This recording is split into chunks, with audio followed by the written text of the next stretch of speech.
বাবা মায়ের ২৭তম বিবাহবার্ষিক উপলক্ষে চলে গেছিলাম কলকাতার একমাত্র ঝুলন্ত রেস্টুরেন্ট। যেতে যেতে আইটিসি দেখছিলাম আর ভাবছিলাম ভগবান যদি দিন দেয় একদিন না একদিন ওদের এখানে নিয়েই আসবো। দিন চলে এলাম বিশ্ববাংলা গেট, আর আমিও প্রচুর এক্সাইটেড ছিলাম যেহেতু আমিও প্রথমবার। অ্যান্ড বাবা মার কাছে এটা পুরো সারপ্রাইজ ছিল। এরপর টিকিট কালেক্ট করে লিফটে এরকম একটা দারুণ ভিউ উপভোগ করতে করতে চলে এলাম উপরে। এটা মাটি থেকে প্রায় ১৮০ ফুট উঁচুতে অবস্থিত। অ্যান্ড এখান থেকে কলকাতার 360 ভিউ, সাথে পুরো নিউ টাউনকে পাখির চোখে দেখা যায়। এত সুন্দর দৃশ্য এর আগে আমি কোনো রেস্টুরেন্টে দেখিনি। হ্যাঁ, ইনি আমার সম্পত্তির ভাগিদার, আমার দিদি। ভাবছিল ফটো তুলছি। আজকের প্ল্যানটা আমাদের দুজনেরই ছিল, সারপ্রাইজলি বাবার দেয়া মাকে উপহার। চলো এবার দামি কিছু কথা বলি। ছোট থেকে প্রতিটা বাবা মাই তাদের সন্তানদের জন্য কতটা না স্যাক্রিফাইস করে, তাই আমাদের প্রত্যেকেরই উচিত তাদের এই স্পেশাল দিনগুলোকে অনেক বড় করে তোলা। আমি খুব কাছ থেকেই দেখেছি ওদের এই আনন্দটা সর্বস্ব হার মেনে যাবে। তাই ভিডিওটা যারা দেখছো তাদের সবাইকেই বলছি, তোমাদের বাবা মা যতদিন আছে তাদের স্পেশাল ফিল করো।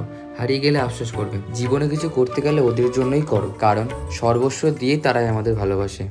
যেহেতু ওদের জন্যই আসা, তাই মেনু ওদেরকেই সিলেক্ট করতে বললাম।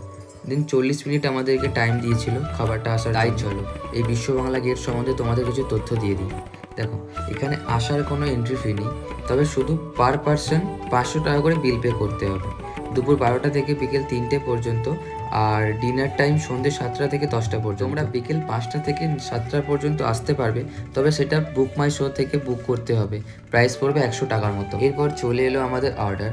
আমাদের জন্য ছিল মাটন বিরিয়ানি, অ্যান্ড মা যেহেতু ভেজিটেরিয়ান তাই মা অর্ডার করেছিল chilli paneer and veg fried rice. Taste যদি বলা যায় তবে মোটামুটি ছিল, তবে অ্যাম্বিয়েন্সের সাথে কিন্তু সব কিছুই মানিয়ে গেছিলো। তবে খুব ভালো না, খুব খারাপও না। যেহেতু বাঙালি বস, ওইসব চামচ টামচ আমার জন্য না, আমি হাত দিয়ে খেয়েই অভ্যস্ত। মুখ মিষ্টি করতে শেষে গিয়ে অর্ডার দিয়েছিলাম এই নলেন গুড়ের আইসক্রিমটা। লিটারেলি বলছি, এটা ভীষণ সুন্দর খেতে ছিল। এখানে আসলে এটা মাস্ট ট্রাই করো। তোমাদের সাথে পুরো মেনুটাই শেয়ার করলাম, তোমরা পজ করে প্লিজ দেখে নিও।